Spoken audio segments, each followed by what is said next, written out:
Ces derniers mois, la guerre des prix a été déclarée sur le marché des berlines compactes électriques. L'occasion parfaite avec ces baisses de prix de réessayer deux modèles iconiques chez nous en France. D'un côté, la Renault Mégane E-Tech que l'on connaît très bien. Elle avait été louée à la fois pour ses qualités routières mais aussi pour son design. Et de l'autre, la Peugeot i308, donc dérivée de la berline thermique, qui avait, il faut le dire, très mal commencé son marché sur l'électrique, avec des prix bien trop élevés, mais on va le voir, ça a légèrement changé.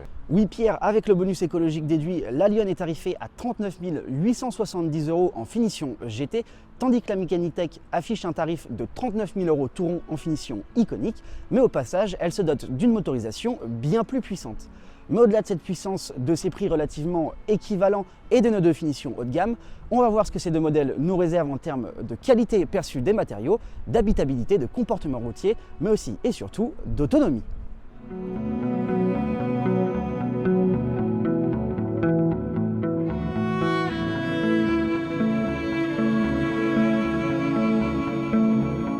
Alors nos deux compacts ne partent pas sur le même pied d'égalité puisque d'un côté la Mégane E-Tech a été conçue et développée comme étant de base un véhicule électrique, donc c'est-à-dire avec un châssis spécifique, un empattement long, des grandes roues et surtout un aérodynamisme travaillé.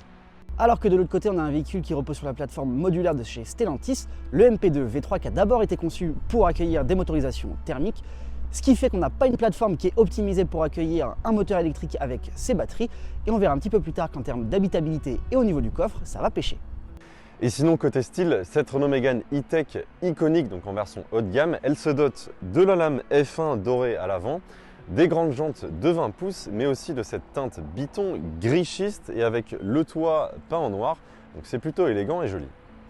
Pour ce qui est de la i308, on retrouve le même style que sur une 308 thermique, à commencer par cette signature lumineuse en griffe.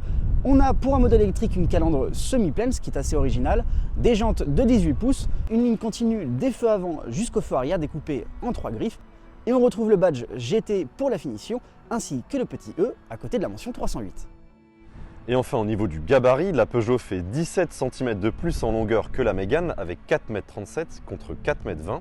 Et elle est aussi plus large de 9 cm, mais plus basse de 5 cm.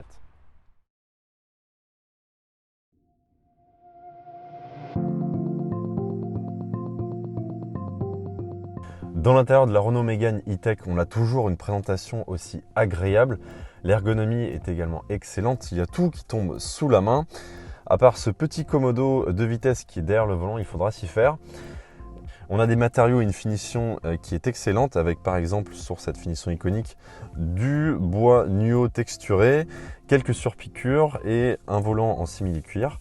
Et le grand avantage de cette Mégane, c'est son système d'infodivertissement Open Airlink par rapport à la Peugeot i308. Elle est battue à plat de couture avec ce système de double écran, donc un premier face au conducteur qui affiche beaucoup d'informations, mais surtout cette grande dalle de 12 pouces qui est opérée par Google, donc elle est hyper fluide, il n'y a vraiment rien à redire, très ergonomique, il y a tout qui tombe sous le sens et même le système de climatisation est gardé sur un système de dalle piano avec des boutons, ça c'est très important.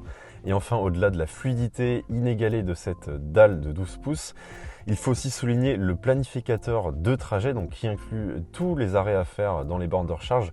C'est également un système qui est opéré par Google, le même que dans les modèles de chez Tesla, donc il n'y a vraiment pas mieux. Et là aussi sur ce plan, elle fait bien mieux que la Peugeot qui a un système, on va le voir, qui est très perfectible.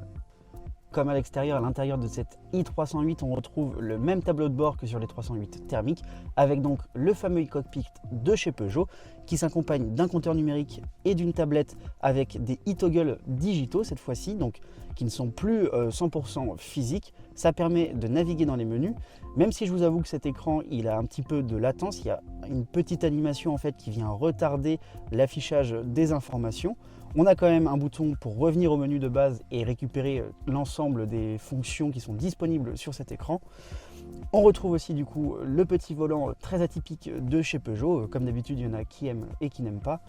En termes de qualité perçue, il y en a un petit peu mieux que dans une Mégane avec des sièges qui sont légèrement plus confortables.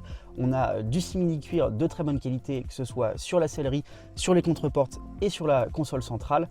On a aussi du plastique moussé qui fait très bien son travail, avec une surpiqûre aux couleurs de la Peugeot 9X8, l'hypercar qui a concouru au Mans, une petite imitation aussi un petit peu chrome métallisé qui parcourt tout l'ensemble de l'habitacle, même sur les places à l'arrière. Sur la console centrale, vous retrouverez la boîte de vitesse qui tombe pile sous la main avec les différents modes de conduite, quelques espaces de rangement.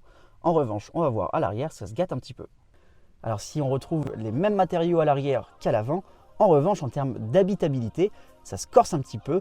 Il n'y a pas beaucoup de place à l'arrière de cette 308. Pour mon 1m80, ça va encore, mais je vous garantis que Pierre, lui, il va se sentir très à l'étroit, et notamment au niveau des jambes, où il va se retrouver avec ses deux genoux dans mon dos. Et au niveau du coffre, la i308 ne fait pas mieux, puisqu'avec ses batteries, le volume mesuré par le labo est de 313 litres. Pour vous donner un ordre d'idée, c'est aussi bien que la petite citadine de chez Peugeot, la i208. À l'arrière de la Renault Mégane, rien d'exceptionnel, même si on pourra accueillir 3 adultes. Le plancher est plat, l'espace au coude et à la tête est tout juste correct, mais il faut retenir qu'elle a tout de même 10 cm de plus au niveau de l'espace aux jambes que sa rivale du jour, la Peugeot i308. Et dernier point, c'est au niveau du coffre. Cette Renault Mégane, elle a un coffre de 407 litres, donc ce qui est moyen pour la catégorie, mais toujours mieux que la Peugeot.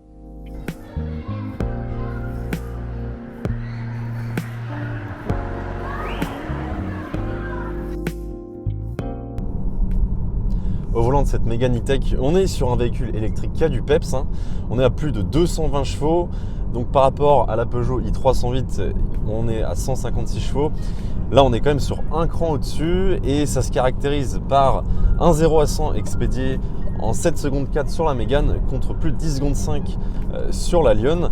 Mais ça se caractérise aussi par des relances plus franches sur l'autoroute. On gagne plus de 2 secondes par rapport au 80-120. Donc par exemple, pour les insertions, c'est quand même assez rapide, assez fulgurant. Autre point fort de cette Mégane E-Tech, c'est au niveau de son autonomie. Avec son accumulateur de 60 kWh, on est environ à 350 km d'autonomie en moyenne, mesurée par le labo d'AutoPlus. En ville, on sera environ à 345 km. Et sur autoroute, ici, à 130 km/h, on va redescendre à 300 km d'autonomie réelle mesurée par le labo, donc on sera encore supérieur à la Peugeot. Au niveau des sensations de conduite, on sera également un cran au-dessus de la i308 avec un dynamisme et une agilité qui sont encore supérieurs, bien que la Peugeot soit aussi bonne dans ce domaine. On a une direction qui est encore plus ferme, plus incisive, donc le plaisir de conduite il sera vraiment mis à l'honneur sur cette Mégane. En revanche, au niveau du confort, elle a une suspension qui est réglée plus ferme, donc voilà, ce sera un petit peu meilleur en termes de comportement sur la route, mais en termes de confort, elle sera un cran en dessous. Et là où elle tire son épingle du jeu, cette Mégane, ce sera grâce à son gabarit en ville. Cette auto peut se garer très facilement, encore plus facilement que la Peugeot. Et ça, c'est aussi dû grâce à son rayon de braquage mesuré à 10,8 m, qui est encore plus court que la Peugeot mesurée à 11 mètres. Et dernier point par rapport à la Peugeot, c'est au niveau de la récupération d'énergie et du freinage régénératif. Ici, grâce aux palettes au volant, chose que la Peugeot n'a pas, on a le droit à 3 niveaux de réglage différents pour récupérer l'énergie et freiner la voiture jusqu'à l'arrêt complet. Quant à la Peugeot, elle aura qu'un seul mode break, donc qui offrira un réglage moins précis.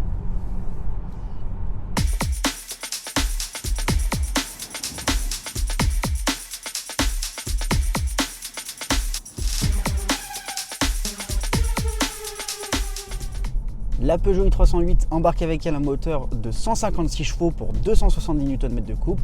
Alors ce qu'il faut savoir, c'est que cette puissance maximale, elle n'est pas disponible avec tous les modes de conduite. Il n'y a que le mode sport qui permet d'avoir cette puissance de 156 chevaux. En mode normal, vous n'aurez que 109 chevaux et en mode éco, 82 chevaux. Pour l'autonomie, la moyenne mesurée par le labo d'AutoPlus est de 330 km. La Peugeot i308 monte jusqu'à même 340 km en ville. En revanche, sur autoroute, elle descend à 280 km cette autonomie, une fois lancée à 130 km/h. 1693 kg et pourtant la Peugeot i308 se comporte presque comme une 308 classique. Elle a une direction précise et un train avant incisif. Elle est en revanche un petit peu plus pataude lorsque les virages s'enchaînent, mais c'est dû à ces quelques centaines de kilos supplémentaires. Pour ce qui est de la position de conduite, eh bien, avec mes réglages et mon 1m80 m, j'ai la chance de ne pas avoir le volant qui gêne mes compteurs, mais ça pourra en agacer certains. Sur sa 308, Peugeot a installé un système One Pedal qui vous permet, en levant le pied de l'accélérateur, de recharger votre voiture. C'est assez bien symbolisé sur le tableau de bord. En revanche, il s'agit d'un mode break assez basique et donc c'est pas forcément quelque chose qui a été très bien optimisé. Au niveau des suspensions, le réglage est moins ferme que sur la Mégane E-Tech et c'est assez surprenant de voir à quel point une Peugeot i308 ça peut être confortable. C'est au réglage de suspension et le faible rayon de braquage de 11 mètres, qui est certes un petit peu moins bien que sur la Mégane E-Tech, permet d'avoir une conduite en ville hyper à l'aise, parfaite pour se garer, d'autant plus que cette 308 est équipée de nombreuses ADAS avec des caméras et des radars de recul. Malheureusement, ce comportement en ville, eh bien, ce n'est pas la seule chose que l'on demande à une berline.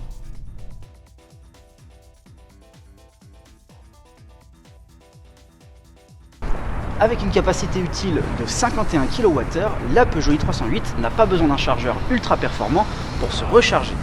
Avec une prise rapide de 100 kW, vous pouvez regagner 60% d'autonomie, de 20 à 80% en seulement une petite demi-heure. Et avec une wallbox à domicile, comptez environ 8 heures pour la recharger entièrement. Et la Mégane, elle dispose d'une batterie de capacité de 60 kWh et elle accepte une recharge rapide plus puissante de 130 kW, ce qui lui permet de regagner de 10 à 80% en un peu moins de 25 minutes, donc c'est mieux que la Peugeot.